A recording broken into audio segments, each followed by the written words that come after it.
guys! Okay, so to get started, I'm going to go in with Alluring Almond from this Tarte palette. This was a holiday palette, so I'm honestly not sure if you can get it anymore, but any mid-tone brown color will work perfectly fine.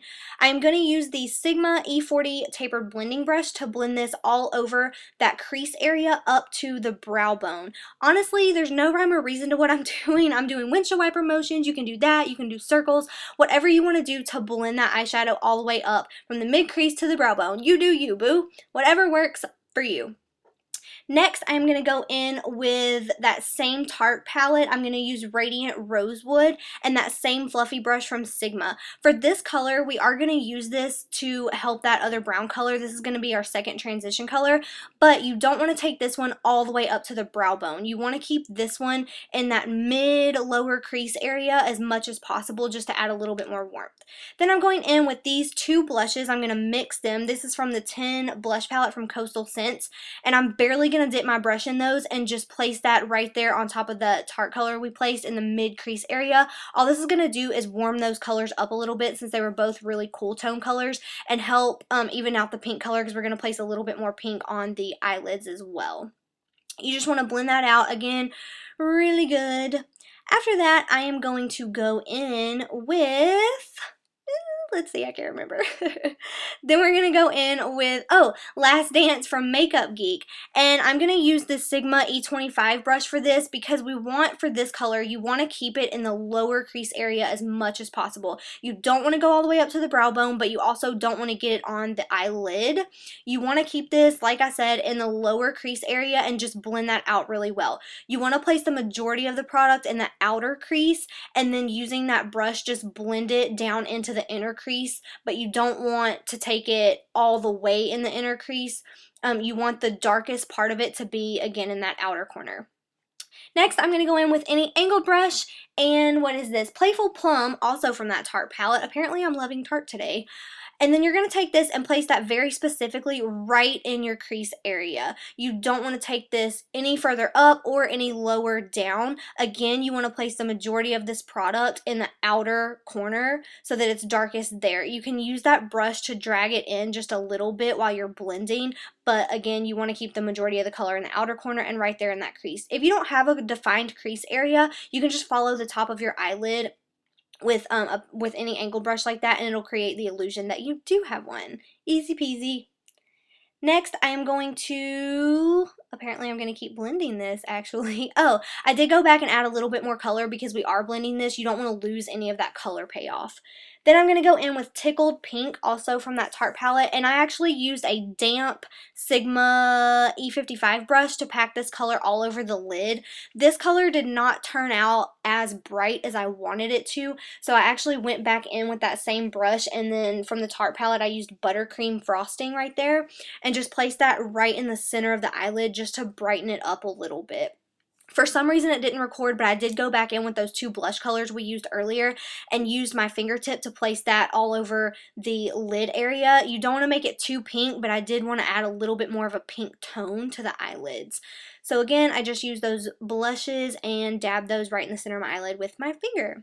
Then I'm going to go in with Virgin from the Urban Decay Naked palette, and I believe this is actually the brush that came with the palette, but you're just going to use this color for a brow bone highlight. You want to take that under the brow and then drag it in a little bit to the inner brow and just blend that out really well. You want to blend it into the brown so that there's no harsh lines or anything there. Then I'm going to go in with the Loreal Liner Intense liquid liner. I actually prefer a gel liner, but for some reason I couldn't find mine, so this is what we had on hand today, so we're just gonna make this work. A liquid liner, pencil liner, anything you want to use is fine. I did a wing. You don't have to do a wing, but since this is a little bit more of a dramatic, maybe a nighttime or daytime look, I did do a winged out liner. Then I went in with the Sigma Flat Kabuki, it's the F80 brush, and the CoverGirl 3-in-1 foundation.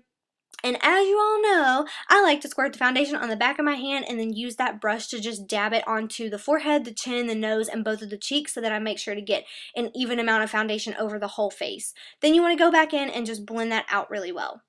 Next, I'm going in with the Maybelline Instant Age Rewind Concealer and applying this under both eyes. I like to do the V shape under my eye, so start in the inner corner, go down the side of your nose, and then back up to the outer corner. You want to fill that V shape in without tugging on that skin under your eyes.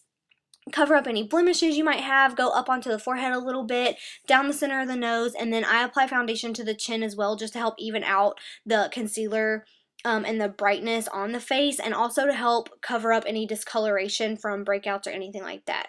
Since this is more of a dramatic look, or I don't know if I call it dramatic, but it's a little bit heavier with some color, I would prefer to wear this maybe at nighttime, so I wanted a little bit more coverage than what the Maybelline concealer was giving me by itself, so I actually went back in with MAC Prolong Wear concealer and just added a little bit down the center of the nose and under the eyes just to, like I said, for a little bit more coverage, and then I'm blending that out with the Sigma F86 Tapered Kabuki.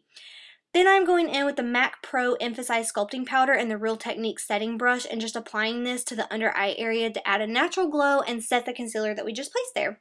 Then I'm going in with the NYX HD Powder. Whew, running out of breath here.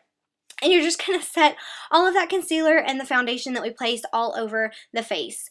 Then I'm going back in with Radiant Rosewood from that same Tarte palette, and this is the pencil brush, the E30 from Sigma, and placing that under the lower lash line. You can leave your lower lash line blank if you want to, just because we do have so much color and stuff going on with the eyelid and the crease area, but I feel weird without anything under my lash line, so I did apply that. You want to make sure you blend it out really well though, so definitely take your time. Then I'm going back in with Last Dance from Makeup Geek again and placing this in the outer corner. You want to keep the darker color again in the outer corner so that that's where it's darkest and the majority of the product is there. You want to blend that out really well, and then I'm actually bringing it up to meet the wing from the eyeliner. Then I'm going in with the Fling Brow Pencil and Anastasia Beverly Hills Clear Brow Gel and filling in my brows. Then I'm going in and curling my lashes, and I'm going to apply the Colossal Pumped Up Volume Mascara from Maybelline. A tip for applying your mascara when you have a lot of shadow going on the top is to do your bottom lashes first. That way when you open your eyes up to do your top lashes, there's no wet mascara there to get all over your eyelid. Then I'm going to go in with these lashes. These are the 120 Demi lashes from Ardell, and you can see what a difference they make there. I do not wear false lashes every day, but just for a look like this, it's just fun to kind of dress it up a little bit. Then I'm going in with the Hoola bronzer from Benefit. And this is just a small tapered blush brush from Bare Minerals, and I'm going to contour under the cheekbones and then up on the temples. I'm not doing a really sculpted out contour look. You want this to look natural. You just want to add some warmth and bronze into the face. You want to blend that out and then go in with, again, I'm using the Coastal Scents 10 blush palette, and I'm actually going to mix these two colors and just apply that to the cheekbones. And this is just an angled blush brush, I believe from Bare Minerals. Any peachy pink color will work. You don't want anything too pink just because we're going to add pink to the lips and you already have purple on the eyes. So just anything peachy pink.